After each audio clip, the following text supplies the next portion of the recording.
This is the first time that they have a double main event where the world titles take a step back.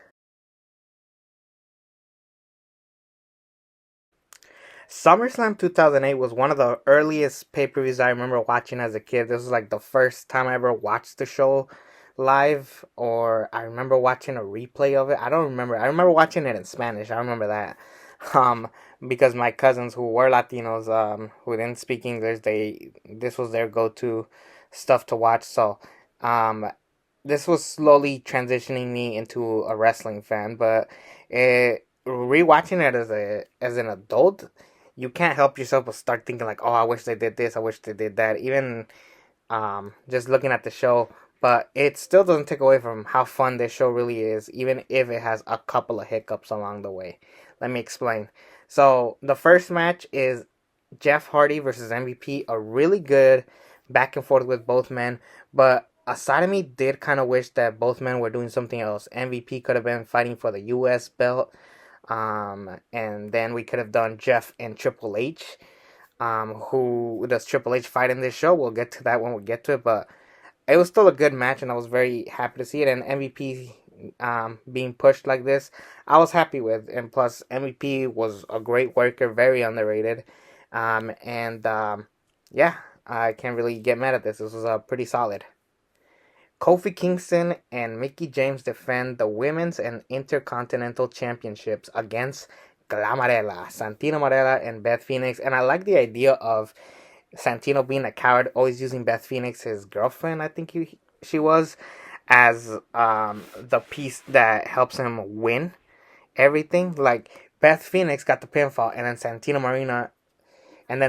Marella is bragging as if he won the Intercontinental Championship. And this was a great run for Glamarella. Beth Phoenix was over, even if she wasn't having 5-star classics. The time that she was being given, she put an effort with that. And then Santino was just highly entertaining. Too bad the title run didn't go nowhere. There was rumors that he was going to be the one breaking the Honky Tonk Man record. In hindsight, we are kind of happy that didn't happen, but it was still a very entertaining match. Not a great match, but it was very entertaining. I really had myself a good time rewatching this. It was just 5 minutes, but it was really good 5 minutes. Shawn Michaels comes out with his wife, talked about retiring and calling it quits. Chris Jericho talks about how he's glad that he's not coming back.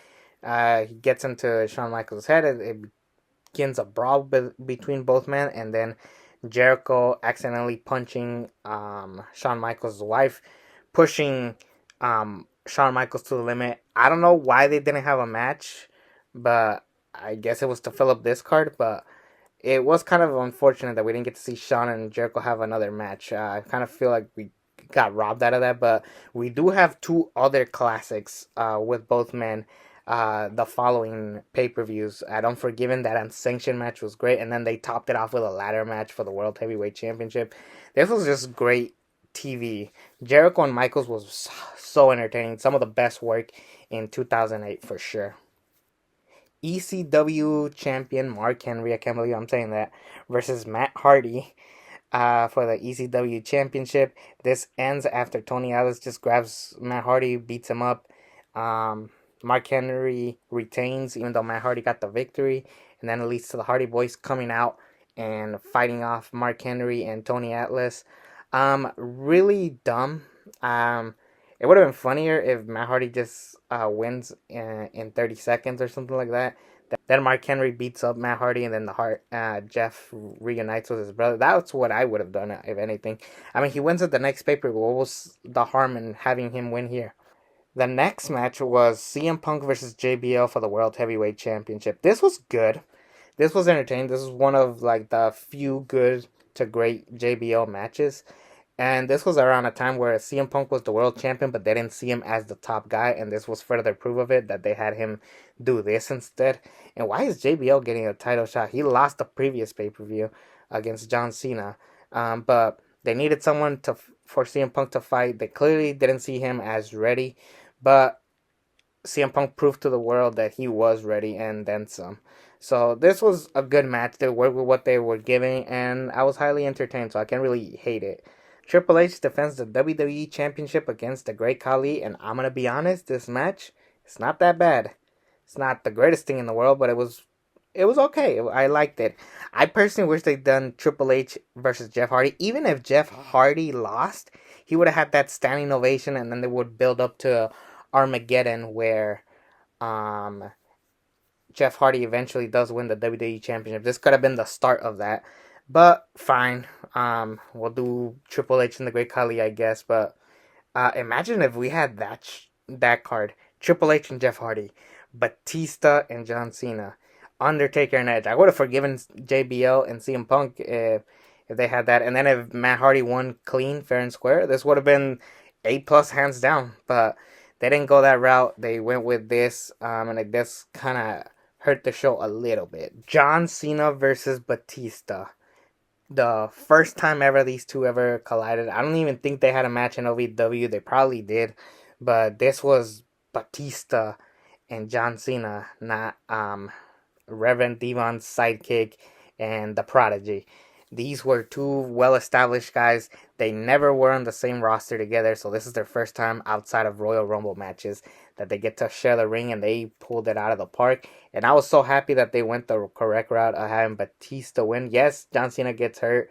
I don't know if that was intentional or if John Cena was going to take time off after this. I don't know what the case was, but John Cena unfortunately gets hurt here with the I don't know what's the name of that move where John Cena does like he does like the nothing but net that Carmelo Hayes does now, but Batista reverses into a Batista bomb, and this was like the dream match outside of that moment, and this was like I said, highly entertaining, really great. It was good to see both men in their prime have this great match, and Batista gets the victory.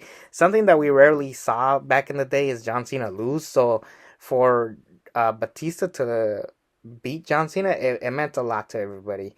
And fun fact, John Cena loses a lot at SummerSlam. Unless you're the Nexus, you have a chance against John Cena at SummerSlam. But yeah, this was a really good match and I really enjoyed it. But not as much as the main event. Edge versus The Undertaker at Hell in a Cell. Now, around this point, because The Undertaker wasn't around as much, they had to work around his schedule, and because he was a lot older, he was a veteran. He was an unofficial part timer because when he was around, he came through with what he was asked to do. But the story here was, um, they had a TLC match at One Night Stand where Edge won, but if Undertaker lost, he would have been fired, and that's exactly what happened. Edge has this lengthy run. He screws over Vicky having an affair with Alicia Fox, of all people, I believe. Around the time Alicia Fox wasn't the Alicia Fox we know today. But anyways, it did lead to Vicky Guerrero getting upset at Edge, no longer giving him world title matches.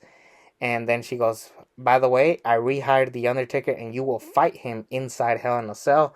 Edge realizes he has no choice, and in the process, he talks to Mick Foley about how, what to expect inside Hell in a Cell. He beats up Mick Foley. Like, there was a lot of good storytelling, and this was, like, one of the rare times where, like, you have a guy, build, a story without the Undertaker there. Other people have tried it, like Bray Wyatt has done it, John Cena has done it, but I think Edge did it the best, if I'm being honest. And we get to the match, and it's just 25 minutes of pure awesomeness. There's even a point where Edge spears Undertaker through the cell. They go through the announce table. They have back and forth. They almost never up to this point really went up top of the cell and fought there. I think the last one up to this point was Triple H and Chris Jericho. So, and I'm happy they didn't go that route. They don't need to always go up there. There's a period in the 2010s where everybody wanted to go up the cell and fall, and half-ass it all the time, but here they just had the best match that they could with what they're getting, and I like that they didn't completely make Edge a coward. Obviously, he was scared to fight The Undertaker inside Hell in a Cell, but they worked their way with what they got, and at the end of the day, Edge still felt like a main event star. Undertaker got his big victory and his comeback, and I was satisfied. This was a great way to close off the night, and I love the ending where after Undertaker wins, he throws Edge through the ring and then sets up a flame. Really bringing in that mystique of the Undertaker because he definitely has a presence, and this was further proof of it. This was a great show. Like I said, I would have moved some players around. Some wrestlers could have been doing other stuff, but for the most part, I can't hate it. I'm giving this show an A. Only the ECW stuff really pissed me off. Everything else was really good or great. Even Triple H and Kali wasn't that bad. Punk and JBL, they worked with what they got. Like I said, I wish Jeff Hardy got a WWE title match. I wish we got Michaels and Jericho 1-on-1. But with what we got, I was happy with this, and I can't really hate it. This is one of my favorite SummerSlams, but not the best SummerSlam. But it's still a really good one. I highly recommend you to watch. On to 2009, where I officially became a full-time WWE fan because of that show. So stay tuned and hear my thoughts on 2009 SummerSlam.